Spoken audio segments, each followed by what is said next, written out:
La comunicación nace y crece a la par de las comunidades. En la historia del mundo, los medios de comunicación han contribuido al desarrollo de los pueblos. Al ser fuente de información, se convierten en impulso para el avance de las sociedades.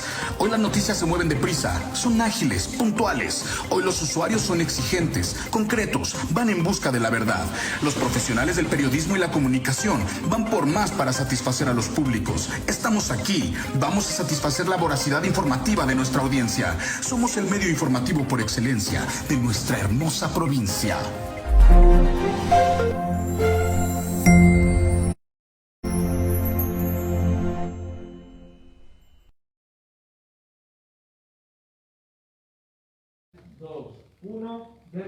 Muy buenas tardes, gracias por acompañarnos una vez más aquí en Voces Migrantes. El día de hoy con la presencia de la licenciada María de los Ángeles Luna Anguiano, presidenta de FUJUMI, la Fundación Jurídica del Migrante, a quien recibo y saludo con mucho gusto. Ángeles, bienvenida, ¿cómo estás? Hola, Clau, buenas tardes. Muy buenas tardes a todos los que nos acompañan.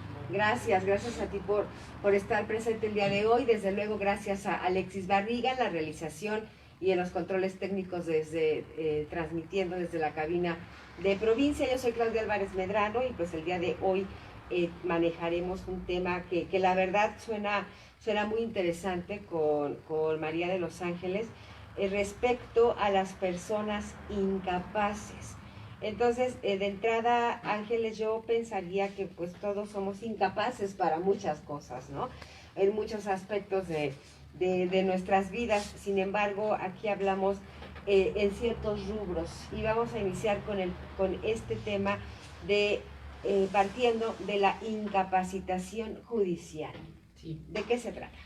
Bueno, pues antes de hablar de la incapacitación, tendríamos que saber lo que es la capacidad jurídica. Y la capacidad jurídica no es nada más que la actitud que tiene una persona para tener derechos y obligaciones. Es natural y al momento en que nacemos, en automático nosotros obtenemos esta capacidad jurídica que se va a dividir en dos. Se va a dividir en goce y se va a dividir en de ejercicio. Y esa capacidad de goce nos va a permitir tener derechos y obligaciones. Y la capacidad de ejercicio nos va a poder permitir ejercerlos. Entonces, con esa pequeña introducción, nosotros diríamos que somos capaces jurídicos. Ese es ante derecho o en un tema jurídico, cualquier persona que tenga derechos y obligaciones y que se encuentre lúcido mentalmente y en condiciones, en nuestro caso, que sea mayor de edad, porque hay dos incapaces que establece la ley y uno de ellos pues son los menores de edad, que es por naturaleza, no tienen la capacidad, la inteligencia, la pericia para poder tomar decisiones o saber la responsabilidad o la consecuencia con respecto a alguna acción. Entonces no pueden ser, son inimputables. En este caso, y antes de continuar avanzando en el tema, esta capacidad jurídica, entiendo, es como nata de los seres humanos, pero ¿va encaminada necesariamente al tema laboral o puede ser, o le compete a otros ámbitos? Esta capacidad la vemos en todos los tipos de derecho. O sea, en materia penal, en materia civil, en materia laboral, en todos vamos a tener la capacidad jurídica, porque en todos tenemos derechos y obligaciones, de acuerdo, bueno, a lo que estemos ejerciendo. Ahí viene la de ejercicio. Si es en materia laboral, pues estaríamos hablando que un trabajador, por ejemplo, él tiene derechos y obligaciones. Y con respecto a eso, pues es el ejercicio. ¿Cómo voy a ejercer esos derechos? Voy a acudir ante la Junta de Conciliación y Arbitraje y voy a entablar un asunto en contra de la empresa porque no me pagan mis vacaciones, por ejemplo, ¿no? Ahí estamos hablando de la capacidad de ejercer mi derecho. O el aguinaldo, por ejemplo, o la prima, o este reparto de utilidades que en algunas empresas se da cada determinado tiempo. Sí, o que yo esté en un ambiente laboral sano y demás. Toda esa es la capacidad de ejercicio, por ejemplo, en esa materia. Hablando en en una materia penal, por ejemplo, en un accidente, ¿sí?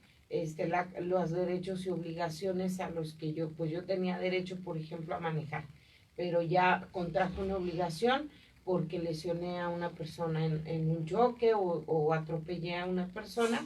Entonces, si yo, bueno, aquí hay muchos ejemplos y muchos supuestos que pudieran darse, pero en uno donde sea sin dolo y que no vaya a alcoholizar a la persona, pues entonces tendríamos capacidad de goce y de ejercicio. Aquí sí, los dos, digamos, sí, los dos. automáticamente. Sí. Y por ejemplo, podríamos citar como algo que ilustre un tanto el tema de la salud, ahora que hablamos tanto de salud, porque finalmente también la salud es un derecho universal. Sí. En este terreno, pues tenemos derechos, pero también tenemos obligaciones. Y más enfocándonos ahora en esta pandemia, ¿no? Sí. O sea, tenemos que la obligación de cuidarnos. Tenemos la obligación de cuidarnos y la responsabilidad de cuidarnos y también el derecho a la salud, como tú bien lo dices. Entonces tenemos la capacidad, aquí vuelve a estar la capacidad de gozar de, por ejemplo, las instrucciones, la información, las vacunas, los medicamentos, los servicios de médico, hospitalización, los servicios de hospitales, las farmacéuticas, estos son todos los de goce. Ajá. Y entonces ahí ya tuve todos estos derechos, ¿va? Sí. Entonces, ¿qué obligaciones tengo? Por ejemplo, de respetar los lineamientos o los protocolos de sanidad, pues, si me restringen mi salida, pues bueno, mi salida, esas son obligaciones.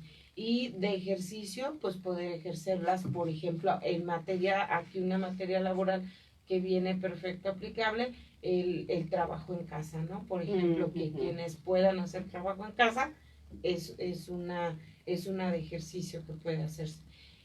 Por ejemplo, otro ejemplo que puede darse también con un menor, por decir, tiene derechos y obligaciones y hay capacidad de goce. Por ejemplo, si el menor está vamos a suponer, en un seno familiar sano y donde tiene acceso a la educación, tiene aquí capacidad de goce, está gozando de la escuela, pero está obligado.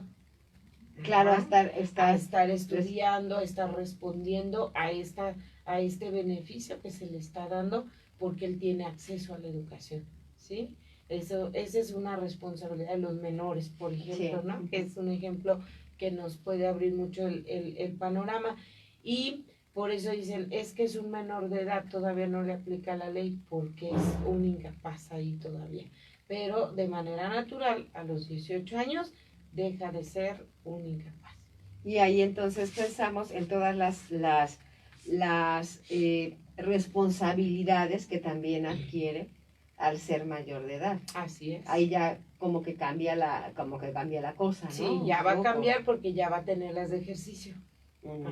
O sea, ya va a tener la capacidad de ejercicio y entonces ya también se convierte, al tener la mayoría de edad, ya tiene de goce y de ejercicio.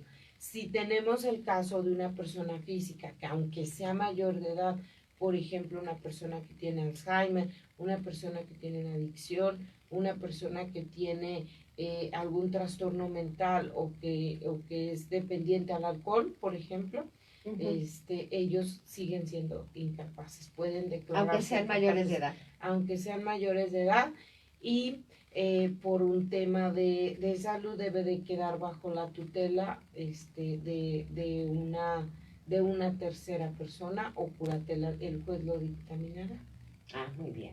Muy bien, entonces digamos que ese es como el gran punto de introducción del tema respecto a la capacidad jurídica. Así es. Bien, ya que hemos entendido toda esta parte, ¿con qué podemos continuar? Pues la incapacitación judicial, pues como les decía, se solicita ante el juez de la primera instancia y aquí él es el que va a dictaminar de acuerdo a su competencia y va a decir que corresponde también en casos de menores de edad, si pueden ser emancipados antes de tiempo, para poder tener beneficio y capacidad de ejercicio. Pero si no, el juez se va a dictaminar ya sea tutela o curatela, lo que ocupe la persona, incapaz. Y pues bueno, se establece estas dos incapacidades, la natural, que son los menores de edad, y la incapacidad en personas físicas que aunque sean mayores de edad, en nuestro país es a los 18 años, aunque sean mayores de edad, siguen siendo incapaces ante la ley. Ah, muy bien. Y eso pues siempre hay que tenerlo claro, ¿no? Ante cualquier situación que pudiera presentarse.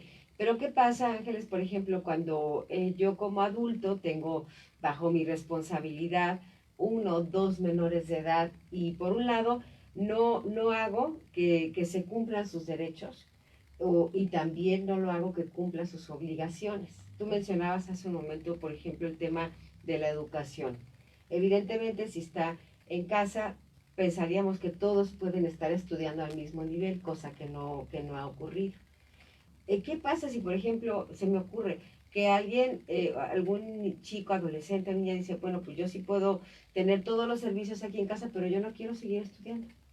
Bueno, ahí entonces ya estamos hablando, pues ya es otro problema, ya no jurídico, ya es del seno familiar, ya ahí no puede intervenir una autoridad hasta entre tanto la autoridad no sea competente, es decir, que existe un delito o que queramos hacer una emancipación o que queramos nombrar otro tutor o que el menor pueda ser adoptado incluso hasta por otra persona, entonces entraría la autoridad, pero ahí ya es un tema del seno familiar, ¿no? Pero sí se da mucho, por ejemplo, sobre todo cuando hay adicciones, que los padres pues tienen ciertas desorientaciones y luego acaban siendo responsables, ¿no? Por ejemplo, cuando el hijo chocó el vehículo y que era un menor de edad y que estaba bajo los influjos del alcohol, hay algunos asuntos en donde se ha fincado responsabilidad al dueño del vehículo, ¿sí? Precisamente por esta incapacidad que está con el niño. Muy bien. Entonces, bueno, ya hablamos de capacidad jurídica, de la incapacitación judicial, que es en estas dos partes.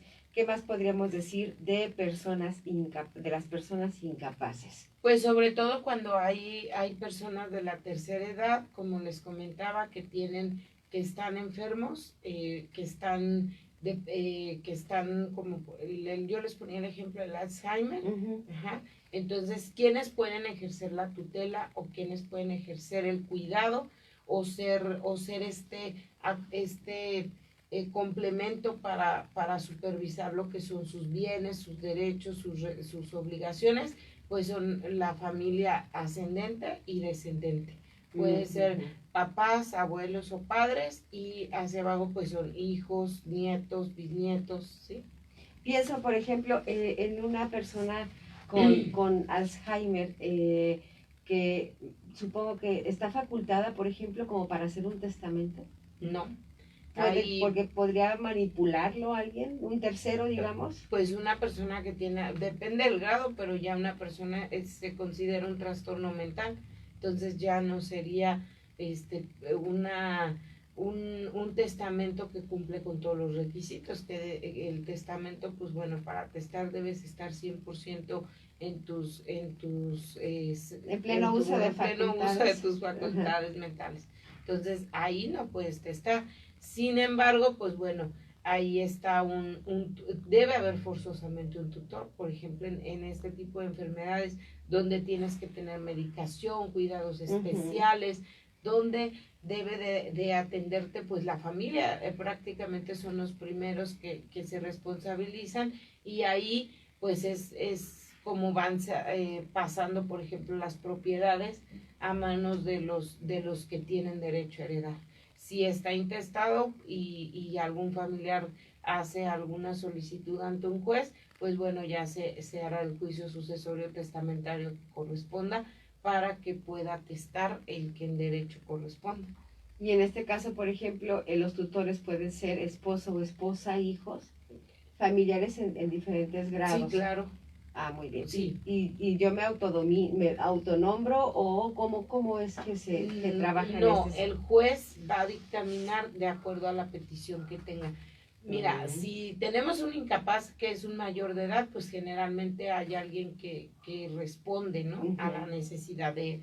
Si no, entonces él nombra o de los que están haciendo la solicitud, pues se le otorgará a quien en mejor derecho corresponda tener la tutela o tener la curatela. Si no hay nadie, entonces el juez asignará a el DIF en el caso de los menores y pues a cualquier centro de atención de acuerdo a la situación. Muy bien. Sí. Y en este sentido, entiendo, Ángeles, que Fujumi también brinda asesorías en este tema. Sí. De las personas incapaces, que es parte de esa gran lista también de servicios con los que cuenta Fujumi. Sí, nosotros en Fujumi, como les hemos comentado, pues trabajamos todos los temas relacionados con derecho y era importante que tuviéramos la diferencia.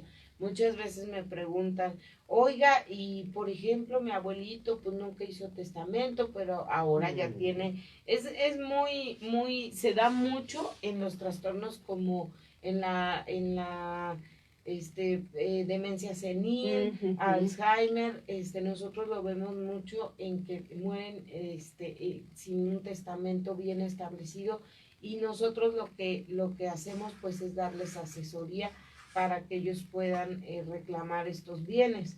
Entonces, pero también que se haga la observancia del cuidado del adulto mayor, ¿no? Por ejemplo. Claro, que tenga las condiciones Así dignas es. para ir sobrellevando su condición de salud, o condición o incapacidad. ¿Qué? Muy bien. Ángeles, tenemos que hacer la pausa. Antes, con todo gusto leo los mensajes del auditorio. Andrea Hasley envía saludos. Albert Mora, bueno, nos saluda también aquí en la cabina. Y Mariela Ortiz, buenas tardes, excelente programa, saludos a las dos, muchísimas gracias Mariela, Albert y Andrea. Muy bien, pues hacemos la pausa, Ángeles, y ya de regreso, si te parece, hablamos acerca de esto de las remesas en este país, que al parecer dio buenos números, ¿verdad? Sí, excelentes números ahorita. Y bueno, pues ahorita nos explica.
La comunicación nace y crece a la par de las comunidades. En la historia del mundo, los medios de comunicación han contribuido al desarrollo de los pueblos. Al ser fuente de información, se convierten en impulso para el avance de las sociedades. Hoy las noticias se mueven deprisa, son ágiles, puntuales. Hoy los usuarios son exigentes, concretos, van en busca de la verdad. Los profesionales del periodismo y la comunicación van por más para satisfacer a los públicos. Estamos aquí, vamos a satisfacer la voracidad informativa de nuestra audiencia. Somos el medio de nuestra hermosa provincia.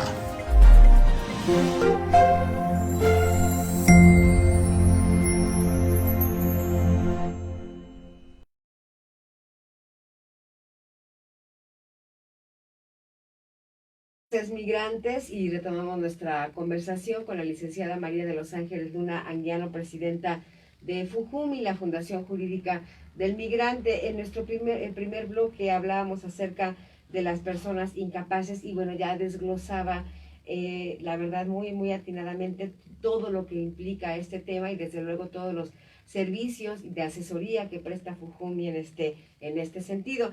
Y antes de irnos a la pausa, Ángeles, hablábamos acerca de que mencionabas las remesas que aumentaron en este mes de junio en una cantidad considerable.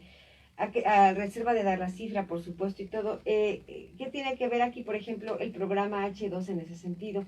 Bueno, la cadena de suministros. Sí, dentro de la cadena de suministros del capital humano en Estados Unidos, pues bueno, está justamente este programa H2, que es para que vayas a trabajar con una visa de manera temporal a otro país.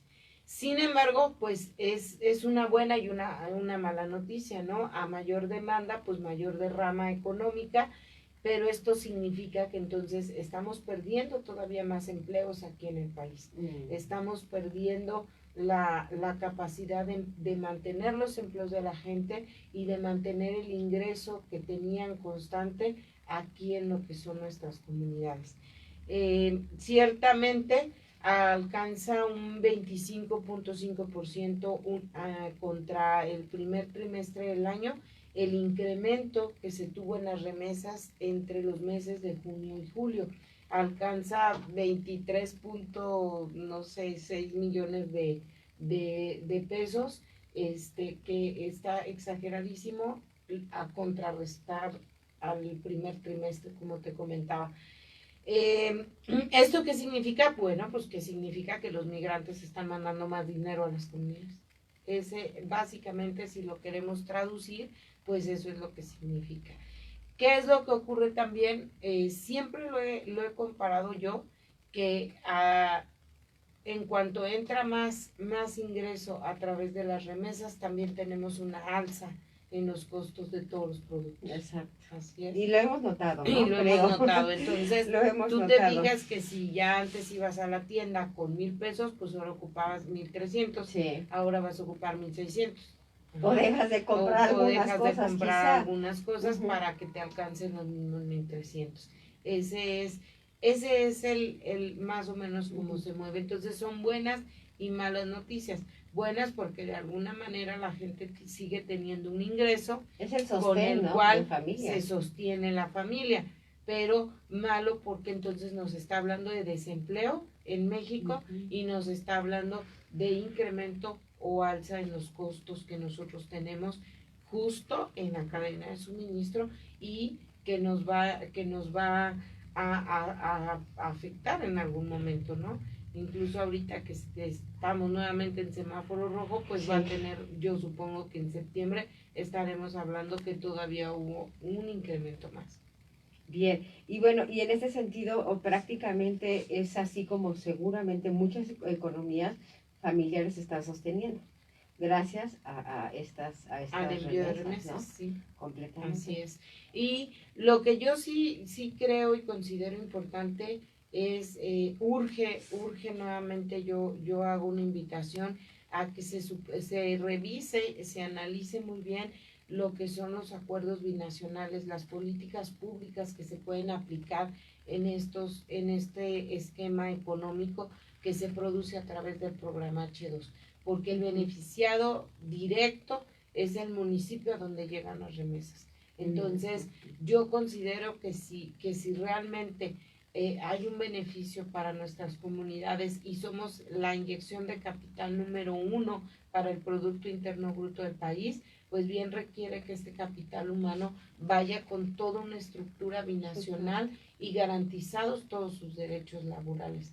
Recordemos que los derechos laborales de los migrantes no están siendo regulados, no están siendo supervisados. Y aquí, como podemos ver, claro está el ejemplo que ellos son empleados y producen para 2 países. Entonces, totalmente. ¿Por qué seguir pagando impuestos a través del envío de las remesas? Exacto. Para que ahora de un dinero que yo ya pagué y que aparte no me está dando beneficios a largo plazo, porque no me estoy preparando para el retiro, para la pensión, para obtener una pensión en Estados Unidos tampoco, ni un retiro en Estados Unidos tampoco, o sea, no en México, no en Estados Unidos. Entonces, ¿por qué no a través de esto, pues entonces que los municipios tengan sus programas bien establecidos para que estos jóvenes, porque son jóvenes entre 22 y a lo mucho 38 años de edad,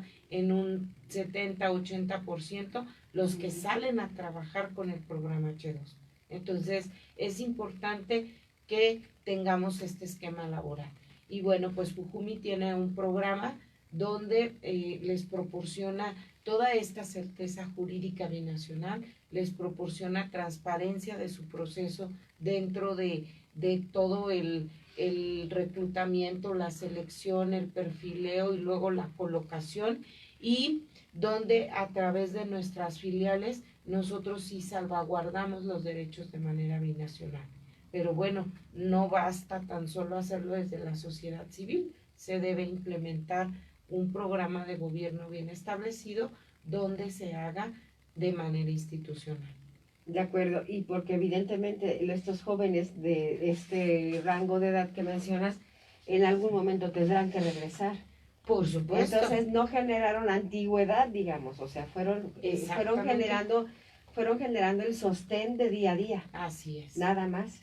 Correcto. Y luego regresan acá y pues seguramente, pues dado el desempleo, será complicado tal vez conseguir algún trabajo. Así sobre es. todo como un equivalente, quiero pensar, no todo lo que estaban enviando, pues se vuelve más complicado y luego se tienen que volver a ir y se vuelve un círculo vicioso. Es correcto. Finalmente. Pues más que nada es que quede el trabajo en el aire, porque ciertamente tienes muchísima razón, o sea, van, trabajan, regresan, van, trabajan, regresan, entonces no están generando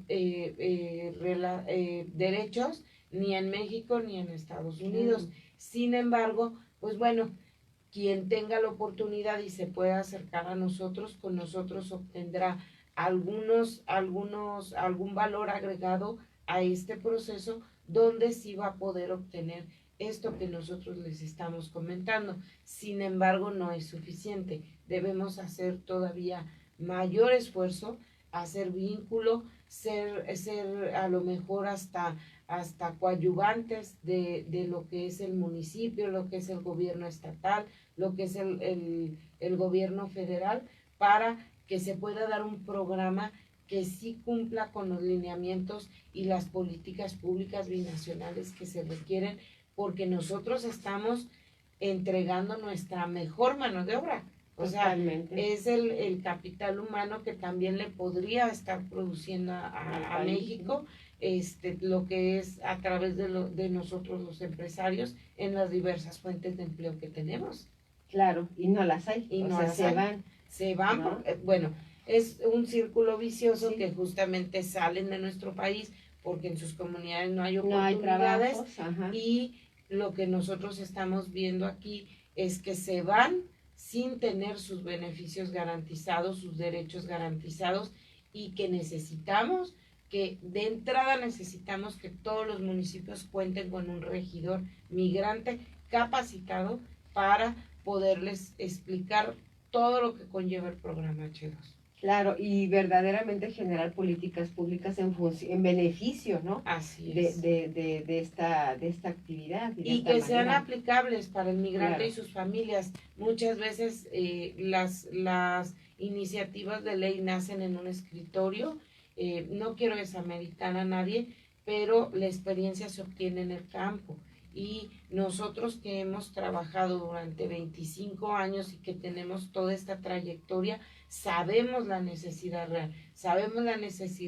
real del empleado, del empleador, y sabemos la necesidad real de las familias de los migrantes, porque estamos con ellos cuando están el migrante aquí y cuando no está el migrante aquí. Y todas son fases y etapas que van teniendo sus propias necesidades. Entonces, nosotros en esta trayectoria ya tenemos el ABC de qué es lo que va necesitando. Por eso considero que llegó el momento de hacer un programa de vinculación, de asesoría, de gestión, como lo tenemos en la Comisión Iberoamericana, pero institucionalizado en nuestro país. No desde la sociedad civil, sino que sea parte de la institución y que lo implementen los gobiernos, independientemente del partido que esté, claro, y si va y si viene. Por eso que sea un programa institucionalizado y que nazca del conocimiento total de lo que es todo el círculo, desde que son reclutados hasta que regresan, hasta que la migración viene de retorno. Claro.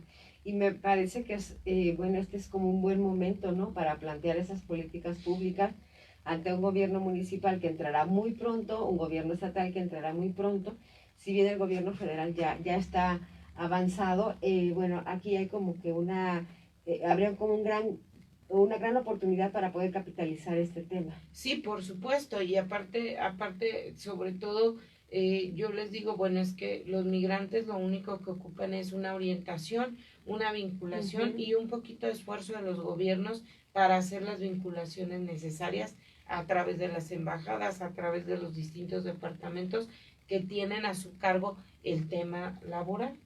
Claro. Y bueno, y en este sentido, Ángeles, ahora que estamos atravesando esta pandemia que desde diferentes perspectivas nos ha dado mucho de qué hablar y seguro así continuaremos, hubo también por parte del gobierno de Estados Unidos como este gran apoyo del seguro de desempleo, que sin duda también eso, me imagino, fue como continuar, ¿no?, con esta ruta de envío de remesas gracias a este seguro, es decir, no se detuvo ese sentido. Y también, bueno, este beneficio se pudo extender a las personas que tenían visa de los años 19 y 20, se les puede extender el beneficio del seguro si tienen que hacer uso de este servicio, también nosotros podemos orientarlos. Pero lo importante es que veamos la falta y la necesidad que tienen ahora en Estados Unidos. Los empleadores nos dicen, es que como están agarrando el desempleo, no está viniendo la gente a trabajar, entonces necesitamos más mano de obra. Y no podemos pasar la mano de obra porque está el cierre de las fronteras. Entonces, pues es todo ahorita, todo una desarmonización, pero justamente como tú lo dices, yo creo que aquí es donde podemos implementar ciertas cuestiones que no se les hacía observaciones, que no se les estaba teniendo como prioridad. Bien, entonces, y bueno, mencionamos a FUJUMI, ¿pueden brindar asesoría también en estos temas? Sí, por supuesto, nosotros tenemos reuniones informativas de los jueves a las 11 de la mañana, y si alguien no puede ir dentro de este horario, puede ir de lunes a viernes de 9 a 5. Es muy importante que respeten el horario de las 5 de la tarde, porque nosotros tenemos que estar ajustándonos a también horarios de terceros, entonces es importante que respeten este horario y los podemos atender sin cita. Estamos aquí muy bien ubicados en Tomás Alva Edison 225, aquí en la colonia Electricistas, y esto es frente al Planetario, aquí en Morelia, Michoacán. Entonces ahí pueden localizarnos, pueden ubicarnos y podemos atender pues todas sus dudas, todas sus preguntas y también de otros temas migratorios si es necesario. Muy bien, entonces cada jueves, cuando este jueves cada es la jueves, próxima. No, el siguiente. Cada jueves 15, cada 15 días. Cada 15 días. Perfecto, muy bien. Bueno, gracias a Stephanie Miranda, muy buena información, saludos. Te saluda Vania Basaldúa Vargas. Saludos a la licenciada. Hola, muchas gracias. Buenas tardes a todos. Pues gracias. ¿Algo más, Ángeles, que nos haga falta para finalizar? Bueno, pues no, nada más comentarles pues que estamos a sus órdenes y si tienen cualquier asunto o pregunta, nosotros estamos para asesorarlos. Muy bien. Ahí en Tomás Alva Edison 225, ahí se encuentra FUJUMI, la Fundación Jurídica del Migrante. Se atiende de 9 de la mañana a 5 de la tarde y hay un WhatsApp también a través del cual se puede enviar o solicitar información. Sí, es el 4433-493684.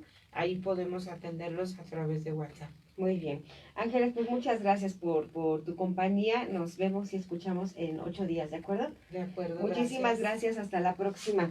Gracias a la licenciada María de los Ángeles Luna Anguiano, presidenta de FUJUMI, la Fundación Jurídica del Migrante. Gracias a Alexis Barriga en la realización y controles técnicos de este espacio. Soy Claudia Álvarez Medrano. Gracias por habernos acompañado aquí en Voces Migrantes. El próximo jueves a las 5 de la tarde nos escucharemos y veremos en el marco del programa de la Comisión Iberoamericana para el Desarrollo de las Américas. La Comisión Iberoamericana de